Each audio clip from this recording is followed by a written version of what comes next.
Hallelujah, hallelujah, hallelujah. मैं प्रभु का धन्यवाद देता हूँ। हिंदी सबको आता है ना?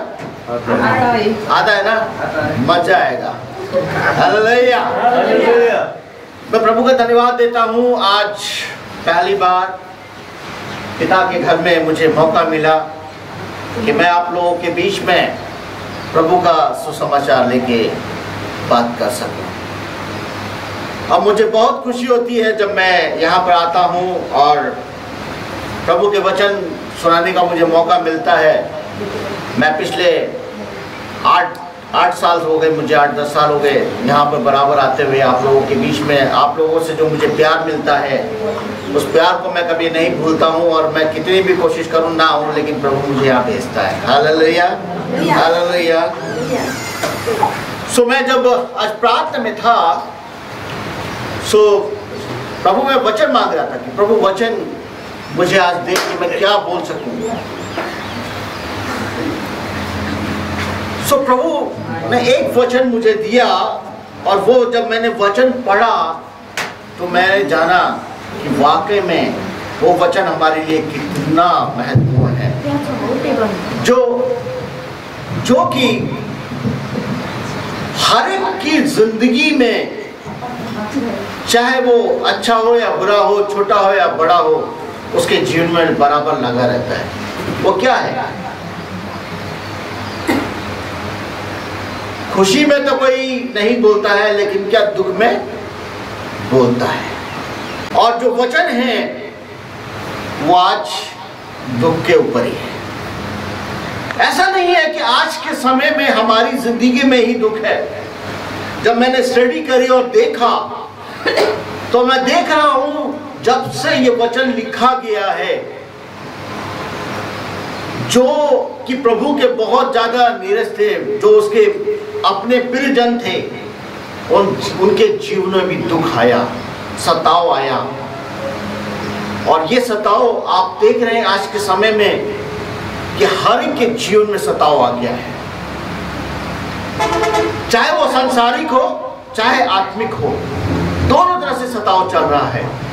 अगर आप भजन स्तुति कहीं जाके करते हैं तो लोग विरोध में खड़े हो जाते हैं, सताव करते हैं, है ना? तो उसमें जाने से पहले हम जाएंगे प्रकाशित उसका 2 अध्याय 8 से 12 पढ़ देंगे। साफ साफ इसमें लिखा हुआ है, और जो 10वीं आयत है उसको पढ़ते हैं। तिमीले कष्ट भोग्न लागेका कुराहरूसँग नडराऊ।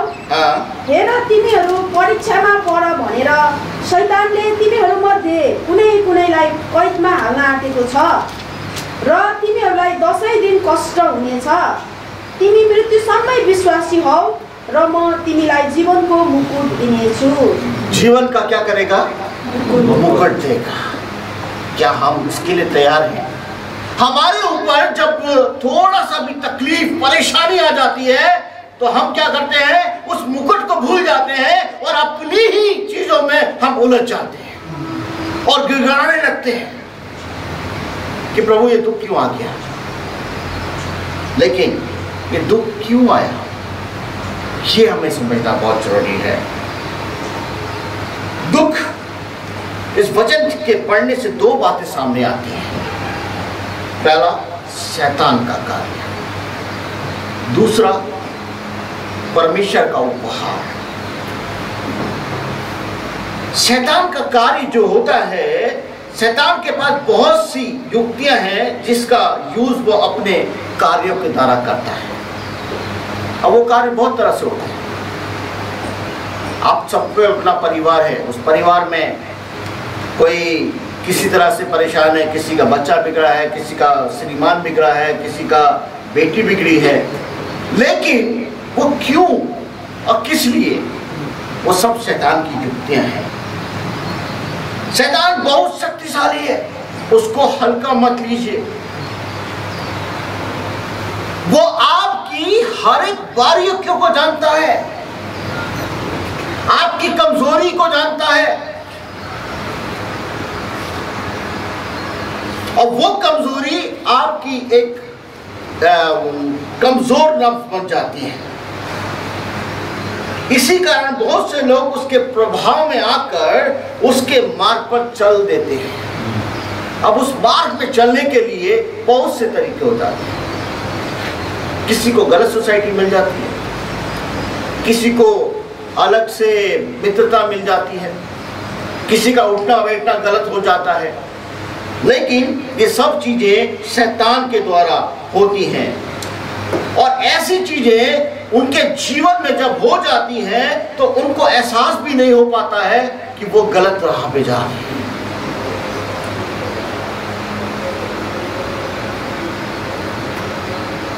वो शैतान के बंधन में जकड़ जा चुके हुए हैं कि वो इसी गलत फहमी में अपने जीवन को गुजारते हैं कि वे परमेश्वर के भक्त हैं। अब दिन रात प्रार्थना करते हैं, वचन भी पढ़ते हैं, लेकिन कुछ चीजें आपके जीवन में इस तरह से होती हैं जो कि प्रभु को पसंद नहीं होती है। वो कार्य शैतान के द्वारा है। पहला जो चीज है आज्ञा का उल्लंघन। शैतान सबसे पहले आपको गलत राह पे ले जाता है। जो प्रॉमिसेस आप प्रभु से करते हैं उसके अगेंस्ट में आपको लेके जाता है। उसको हम देखेंगे उत्पत्ति 3:5। उत्पत्ति उसका 3:5। किनकि परमेश्वर जान्नुहुन्छ कि जुन दिन तिमीहरू त्यो खान्छौ त्यही दिन तिमीहरूका आँखा खुल्नेछन् र असल र खराबको ज्ञान पाएर तिमीहरू पनि परमेश्वर जस्तै हुनेछौ। हालेलुया। सबसे पहला उल्लंघन, सबसे पहला आज्ञाकारिता का उल्लंघन किसने किया था? हवा। सबसे पहला कार्य जो शैतान ने किया था वो हवा के द्वारा किया था। और हिंदी में ऐसे लिखा है, परमेश्वर आप जानता था कि जिस दिन तुम उसका फल खाओगे उसी दिन तुम्हारी आंखें खुल जाएंगी और तुम भले बुरे का ज्ञान पाकर परमेश्वर के तुल्य हो जाओगे। Hallelujah, hallelujah. लेकिन आज्ञा का उल्लंघन किसने किया? हवा ने किया। हवा परीक्षा में फंस गई और आज्ञा का उल्लंघन कर बैठी। साथ साथ उसने क्या करा? आदम को भी उस गुनाह में शामिल कर लिया। परिवार में होता है कि कभी घर में कोई एक शख्स भी अगर गलत कार्य करता है तो पूरा परिवार क्या होता है? उसमें शामिल हो जाता है, चाहे उन्होंने नहीं करा है, लेकिन फिर भी वो उसके अंदर आ जाते हैं आज्ञा उल्लंघन के। उदाहरण के लिए जैसे एक चोर चोरी करता है, वो चोरी को बाहर करके आया, लेकिन वो उस घर का सदस्य है।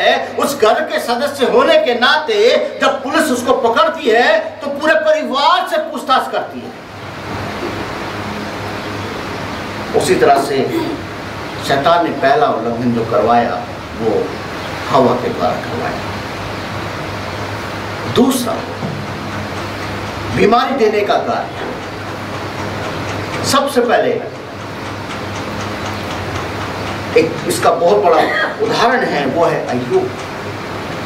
अय्यूब को फोड़े फपोले से भर गया था। कई तरह की बीमारियां लोगों को दी गई, कई लोगों ने बदबूएं भी डाल दी गई। पिछले समय में हम एक बड़ी महामारी से घिरे हुए थे। वो महामारी कब थी? जब क्या आया था? कोरोना आया था। क्या वो कोरोना क्या था? शैतान का कार्य था। क्या बात है, आज तो मेरी हिंदी आप पकड़ लो। सो वो बीमारी भी किसने पाई? मैं आज आपको यह बताना चाहता हूं, यह समझाना चाहता हूं कि वचन भी हमको बहुत सी चीजें बताता है, लेकिन जब वचन की गहराई में हमको जाना बहुत जरूरी है। आजकल एक नई बीमारी चल रही है कि हर एक को एक बायलर हो गया। हर एक को जिसको देखो वो बोले मुझे दर्द है बॉडी में, मुझे बुखार आ गया, हॉस्पिटल में है। ये सारी चीजें जो है सब बीमारियां शैतान लाता है। लेकिन हमको क्या करना है? हम विश्वासी लोग हैं, हमको जागृत होना है, हमें रोज प्रार्थना करनी है इसके लिए कि प्रभु तू इन सारी बीमारियों को दूर कर, क्योंकि प्रभु ने हमें क्या कहा है? चुन के रखा है। आज हम यहाँ बैठे हैं, चुने हुए तो हैं, नहीं तो हमारे पास सबके पास अपने अपने काम है। संसार की चीजें में उलझे रहते हैं। शैतान तो यही चाहता है कि संसार की चीजों में उलझाओ, उनको लोगों को प्रभु के नजदीक में नहीं आने दो। लेकिन प्रभु फिर भी दयालु है, वो क्या करता है? आपके लिए समय करवाता है। हालेलुया।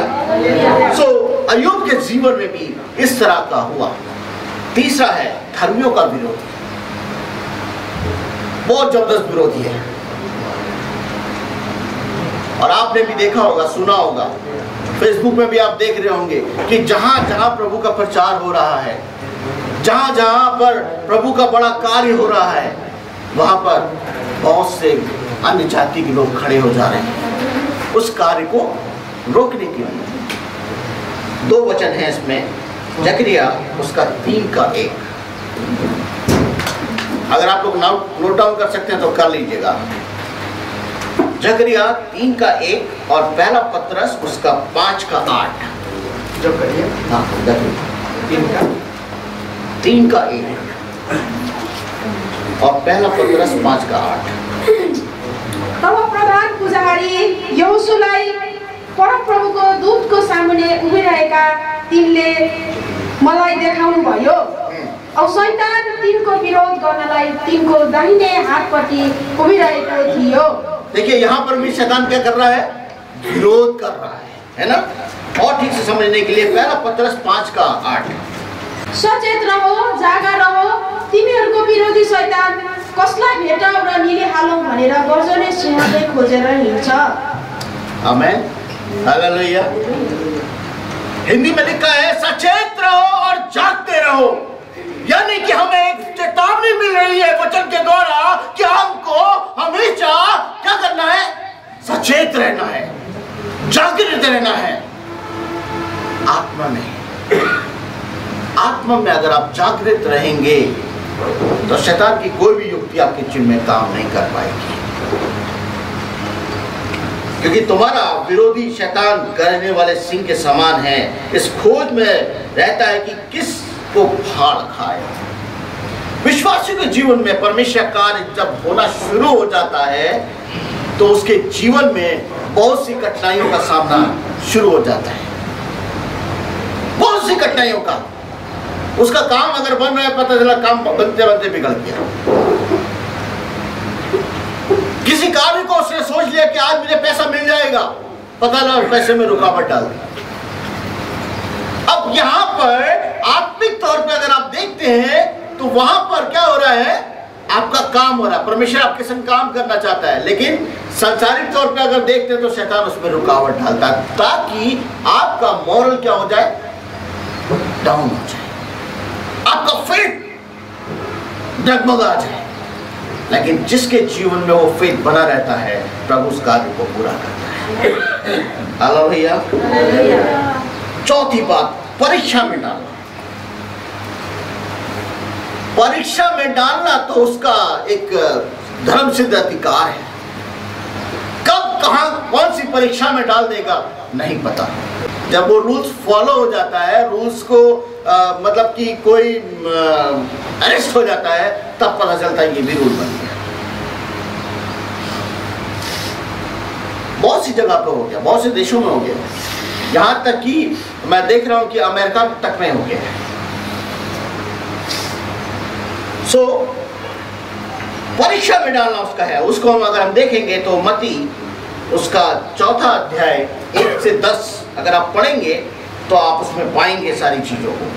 तो उस दुष्टात्माबाट परीक्षा हुनलाई येशू आत्माद्वारा उजाड स्थानमा लगिनुभयो।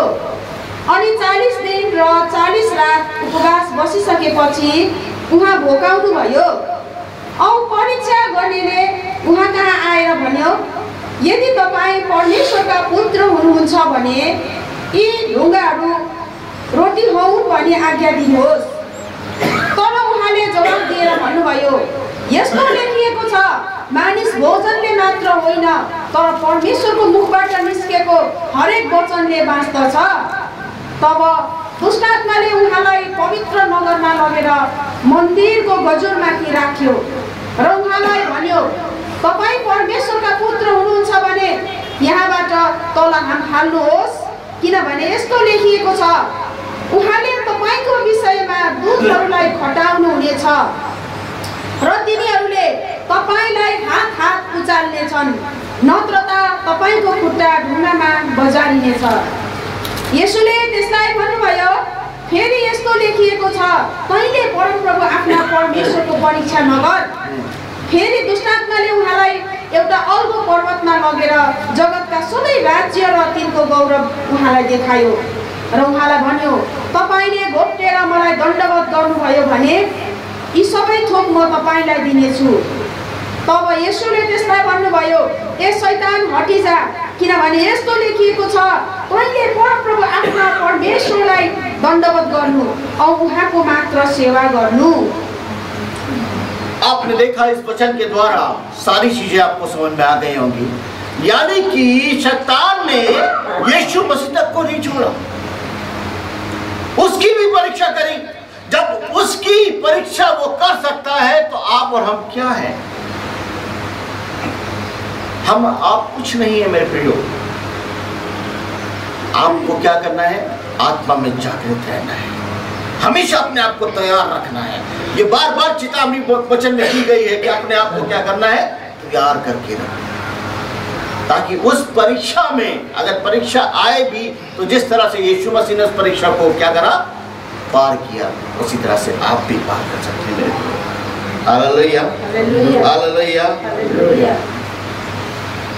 उसके आगे देखेंगे प्रेरित के काम, प्रेरित उसका 5 अध्याय उसका 1 से 11, वहां पर हम देखते हैं कि हनिया और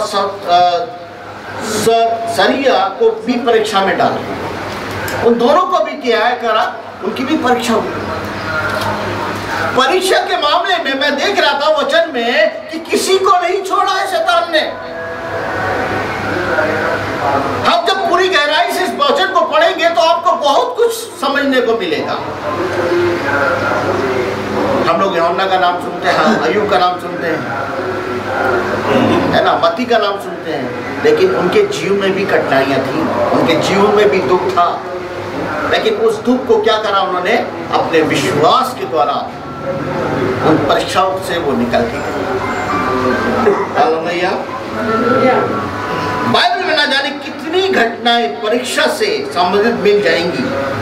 यहूदी स्मृति को 30 चांदी के सिक्कों का लालच देकर क्या करा गया? परीक्षा में डाल दिया गया, जिससे कि यीशु को वो पकड़ा सके। यहूदा स्मृति क्या थी? यीशु मसीह का चेला था ना, दिन रात उसके संग चलता था, दिन रात उसके संग उठता बैठता था, लेकिन उसके जीवन में शैतान ने क्या काम किया? लालच भर दिया। वो लालच 30 सिक्कों में जो है उसका लालच आ गया और उसने यीशु मसीह को पकड़ा दिया। बाशबा है दुख देने का कार्य, दुख देने का कार्य उसका हर समय है, हर घड़ी है, जब चाहे तो वो आप लोगों को दुख दे सकता है। लेकिन हम अगर आत्मिक तौर पे चलें तो हम उसको ठीक से समझ सकते हैं, लेकिन अगर हम संसारिक तौर पे अगर चलते हैं तो हम क्या करते हैं? उसे संसारिक चीज को समझते हैं। जैसे एक जनरल आदमी से अगर आप बात करेंगे, अरे कोई बात नहीं, वो मौसम चेंज हो रहा है तो बुखार आ गया इसलिए हो गया, दवाई खा लेंगे हो जाएगा। लेकिन आत्मिक तौर पे आपने कभी सोचा कि ये कौन कर रहा है? प्रभु तो हमेशा हमें स्वस्थ रखना चाहता है, कभी हमें बीमारियां नहीं देना चाहता है। क्योंकि हम संसार में हैं तो कुछ ना कुछ हमारे आगे पीछे डोलता रहता है। इसलिए हमें क्या करना है? जागृत रहना है। आरंभ की कलेक्शन के समय से लेकर आज तक शैतान विश्वासियों को दुख देने में लगा हुआ है। चेले को कितना कष्ट उठाना पड़ा था, आज वर्तमान में भी अनेक विश्वासियों को दुख उठाना पड़ रहा है, और इसका कारण शैतान है। मतलब शैतान की युक्तियां मैं देख रहा था इतनी ज्यादा तेजी से बढ़ रही हैं कि वो जोरावर होता जा रहा है। जो विश्वासी प्रभु में लगा हुआ है वो तो उस चीज को सहन कर पा रहा है, और जो विश्वासी का विश्वास अटल नहीं है, डगमगाया हुआ है, वो क्या करता है? गलत स्टेप उठा लेता है। फिर वही वचन आता है कि जागते रहो और प्रार्थना करते रहो। ये हमारे जीवन के लिए बहुत जरूरी है। छठा है बंदी गृह में डालने का कार्य। ये कार्य शैतान आराम से करता हुआ आ रहा है, ये आज का नहीं है। प्रभु के जन आप देख रहे हैं कि बहुत से प्रभु के जनों को ऊपर दोष लगा के और उनको अंधा किया जा रहा है। पहले भी ये कार्य हुआ करता था। जब यूसुफ को उसके भाइयों ने बेच दिया, तब वो फिरौन के सेनापति पोतीफर नाम के एक हाकिम के पास गुलाम बनाकर भेजा गया।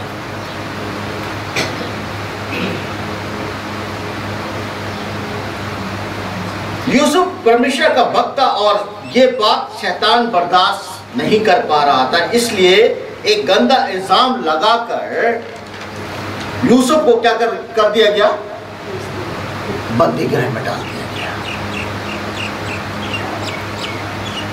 यानी उस समय में भी शैतान उतना ही जोरावर था जितना आज है। यूसुफ तो प्रभु का जन था ना, वो दिन रात उसकी सेवा में रहता था, लेकिन उसको भी डाल दिया गया। इसको और अगर आप ठीक से समझेंगे तो पहला राजा उसका 22 अध्याय उसकी 27 आयत में भी लिखा है। उसमें भी हम देखते हैं कि सिदकिय्याह ने और मिकिया नबी को बंदी गृह में डलवाया। पढ़ देंगे एक दफा पहला राजा उसका 22 का 27। तिनले भने यस मानिसलाई थुनामा राख र म कुशलसित नहुन्जेल त्यसलाई कैदीहरूलाई दिने रोटी र पानी देऊ। यहाँ हिंदी में से लिखा है और उसने कहा राजा यूँ कहता है कि इसको बंदीगृह में डालो और तब तक कुशल से ना जाए तब तक उसे दुख की रोटी और पानी दिया करो। यानी यहाँ भी आप देख रहे हैं कि उसको क्या करा गया है? दुख में डाला गया है। उसके बाद यिर्मयाह उसका 37 का 15 यहाँ भी हम देखते हैं यिर्मयाह को हाकिमों के द्वारा पिटवाया गया और उसको भी बंदी गृह में डलवा दिया गया, है ना। मत्ती 14 का 3 हम यहाँ भी देखते हैं कि यूहन्ना बपतिस्मा देने वाले को भी बंदी गृह में डलवा दिया गया। प्रेरित के काम उसका 5 का 17 और 18 अगर आप पढ़ते हैं वहां भी हम देखते हैं महायाजक को सदूकियों में चेलों के बंदी गृह में डलवाया गया। प्रेरित उसका 12 अध्याय अगर आप देखेंगे और पढ़ेंगे वहां भी हम देखते हैं पतरस को भी बंदी गृह में डाला। और वो कार्य तो आराम से आज तक शैतान करता आ रहा है। शैतान का काम ही यही है।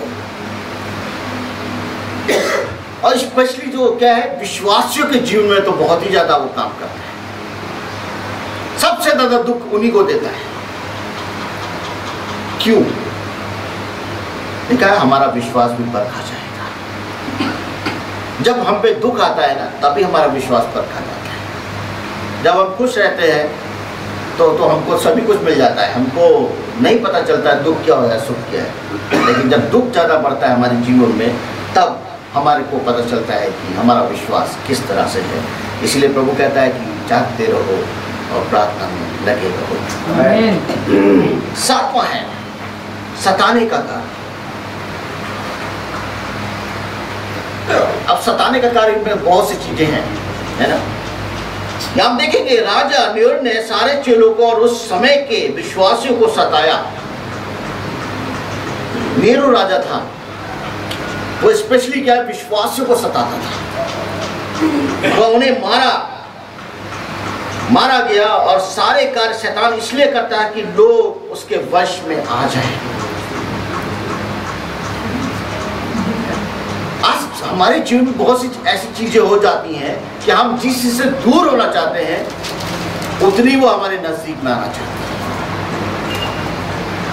हम कोशिश करते हैं कि हम उस जगह पे ना जाए, लेकिन घुमा फिरा के शैतान क्या करता है, हमें वहां ले जाने की कोशिश करता है। लेकिन जब आप प्रभु में विश्वास करते हैं तो वहां पर आपकी पवित्र आत्मा क्या करता है, सहायता करता है,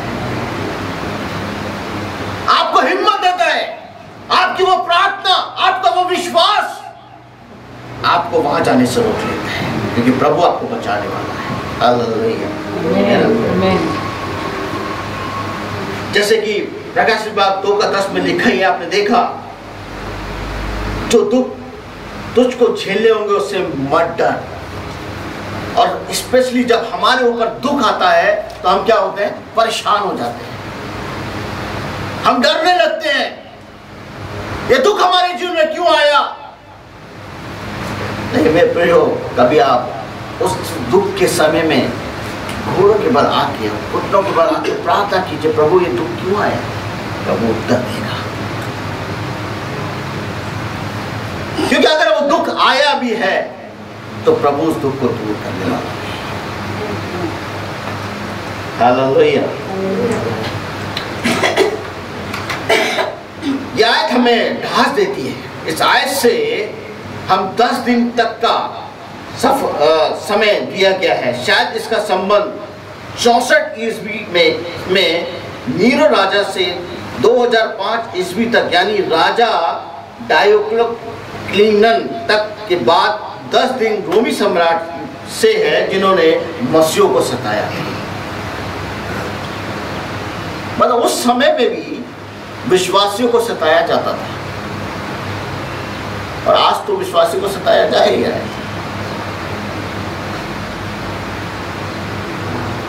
शैतान के कार्य ऐसे हैं कि समझ से परे हो जाते हैं। अगर मत्ती 10 उसका 22 अध्याय अगर हम पढ़ेंगे, उसमें लिखा है, मेरे नाम के कारण सब लोग तुमसे बैर करेंगे, पर जो अंत तक धीरे धरे रहेगा उसी का उद्धार होगा। हालेलुया।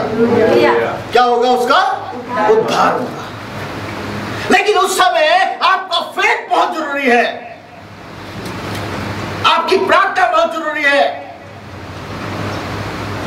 जो प्रभु ने हमको ये बाइबल दी है, इसको पढ़ना भी बहुत जरूरी है। यही आपके विश्वास को क्या करती है? मजबूती देती है, और उस मुसीबत से निकालती है और आपका उद्धार करती है। पुराने नियम में 10 की संख्या निरंतर रुकने वाले बात को बताती है। उसको हम देखेंगे गिनती, उसका 14 का 22 अगर आप पढ़ेंगे तो उसमें आपको मिलेगा। नेहमिया उसका 4 का 12 अगर आप पढ़ेंगे उसमें आपको मिलेगा। नेहमिया 4 का 12 मैं पढ़ देता हूँ, एक दफा आप उसमें पढ़ दीजिएगा। हाँ, नेहमिया हाम्रा परमेश्वर, हाम्रो प्रार्थना सुन्नुहोस्, किनभने तिनीहरूले त हाम्रो अपमान गरिरहेका छन्। तिनीहरूको गिल्ला तिनीहरूकै शिरमाथि फर्काइदिनुहोस्, र कैदको देशमा तिनीहरू निन्दित हुन्। और गिनती 4 का 12, गेर्शोनका छोराहरूको पनि तिनीहरूका पुर्खाका घराना र तिनीहरूका परिवार अनुसार गन्ती गर। गन्ती 14 का 22, कि मिश्र र वनमा मेरो महिमा र आश्चर्य कर्महरू देखेर पनि 10 पल्ट मेरो जाँच गर्ने यी सारा मानिसहरूले। 10 पल्ट का यहाँ पर वर्णन आ रहा है ना? अगर नेहमिया भी देखेंगे, और उसके बाद दानियल 1 का 20, औ बुद्धि र ज्ञानको जे कुरामा राजाले तिनीहरूसित परामर्श लिन्थे, राज्यभरिमा सबै ज्योतिषी र मन्त्रतन्त्र गर्नेहरू भन्दा यिनीहरूलाई 10 गुना असल पाए। दूसरा 10 गुना यहाँ भी वर्णन आ रहा है। ये 10 गुना बाइबल में बहुत सी जगह पर वर्णन है इसका, जो हमें बताता है कि 10 गुना का क्या है ना? असी ये 10 दिन बाइबल में प्रकाशित रूप से यूज हुए हैं। ये समय ऐसा होता है जो खत्म होगा, इसका एक ही म्याद है। विश्वासियों, जैसे कि प्रकाशित बात 2 का 10 में लिखा है कि वो उद्धार पाएगा। इसमें हम देखते हैं कि पहला कि शैतान तेजी से कार्य कर रहा है। अंतिम समय आ गया है और अंतिम समय में जितना प्रभु कार्य कर रहा है उतना ही शैतान कार्य करता है। दूसरा हम देखते हैं हमारे विश्वास को डिगाना चाहता है, अपनी युक्तियों का प्रलोभन देता है, हमें लालच देता है। अगर हम सही भी जा रहे हैं तो हमें कोई ऐसा लालच देगा जिससे कि हमारा रास्ता भटक जाएगा। तीसरा देखते हैं अपने वश में करना चाहता है छल कपट के द्वारा। चौथी चीज है मेरे अजीजों, यह समय परखा है। शैतान की शक्तियों का सामना करें, उसके प्रभाव का सामना करें, विश्वास में दृढ़ होकर सामना करें, वचन के द्वारा सामना करें, प्रार्थना के द्वारा सामना करें, आत्मिक हथियार धारण करें। Hallelujah, hallelujah. ये सारी चीजें आपके जीवन में है जो प्रकाश 2:10 हमें बताता है। ये सारी चीजें अगर आपके जीवन में होंगी तो आप उस चीजों से निकल पाएंगे। इफिसियों 6:11 और देख लीजिए। शैतानका युक्तिहरूका विरुद्धमा खडा हुन सक्नलाई परमेश्वरको सारा हात हतियार धारण गर। यह हथियार कब हो पाएगा? जब ये सारी चीजें जो मैंने आपको बताई, वचन का, प्रार्थना का, है ना, और आत्मिक हथियार। आत्मिक हथियार तब हमको मिलते हैं जब हम प्रभु के नजदीक में होते हैं। उसमें उपवास भी है, प्रार्थना तो अपनी जगह पर है, वचन भी है। ये हमारे आत्मिक हथियार हैं जो हमको शैतान से लड़ने की हमको क्या करते हैं? शक्ति देते हैं। क्योंकि आप दुश्मन के पास तभी लड़ सकते हैं जब आपके पास हथियार होगा, और वहां पर हम कमजोर हो जाते हैं। अगर हमारे पास उस समय हथियार ठीक से चलाने का मौका नहीं मिलेगा तो वो क्या करेगा? दूसरा दुश्मन हम पे वार कर देगा। मेरे प्रियो, ये सारी चीजें जो हैं वो हमको चेताती हैं, बताती हैं। इसी का हम देखें इफिसियों 6:14 भी अगर हम देखते हैं, अगर हम उसको 6:14 भी पढ़ दीजिए। यसकारण आफ्ना कमर सत्यताले कसेर धार्मिकताको छातीपाता लाएर खडा हो औ खुट्टामा मिलापको सुसमाचारको तयारीको जुत्ता लगाओ। ती बाहेक विश्वासको ढाल उठाओ जसबाट तिमीहरू दुष्टका सबै अग्निबाण निभाउन सक्ने हुनेछौ। आमेन, हालेलुया। है ना, सत्य का कवर कसकर और धार्मिकता की क्या है? झिलम पहनकर, हिंदी में ऐसा लिखा है, अपने पाँव में मेल का सुसमाचार की तैयारी के जूते पहनकर विश्वास की ढाल लेकर स्थिर रहो। उद्धार का टोप, आत्मा की तलवार जो परमेश्वर का वचन है ले लो तो शैतान क्या करेगा? भाग जाएगा। और लिखा है, प्राण देने तक विश्वासी रहे तो मैं तुझे जीवन का मुकुट दूंगा। मेरे प्रियो, ये जीवन का मुकुट हमको पाने के लिए क्या करना पड़ेगा? क्या करना पड़ेगा? विश्वास में करना पड़ेगा और जागते रहना पड़ेगा। आपको वचन को पढ़ना पड़ेगा, प्रार्थना करना पड़ेगा, उपवास में जाना पड़ेगा, तब आप उद्धार का टोप ले सकते हैं और प्रभु आपको देने के लिए तैयार है। तो मेरे प्रियो, ये समय बहुत कठिन समय चल रहा है, दुख का समय चल रहा है। दुख शैतान देने पे है, स्पेशली विश्वासियों के जीवन में दुख का बहुत ज़्यादा वो करता है। लेकिन प्रभु हमारा महान है, वो उसने हमको ऐसे हथियार किए हुए हैं कि वो हथियार अगर हमारे हमेशा तैयार रहते हैं तो शैतान की युक्तियाँ हमारे जीवन में कभी काम नहीं करती। सो प्रभु के छोटे से वचन में सुने जाने पड़े हैं। आमीन। Praise the Lord.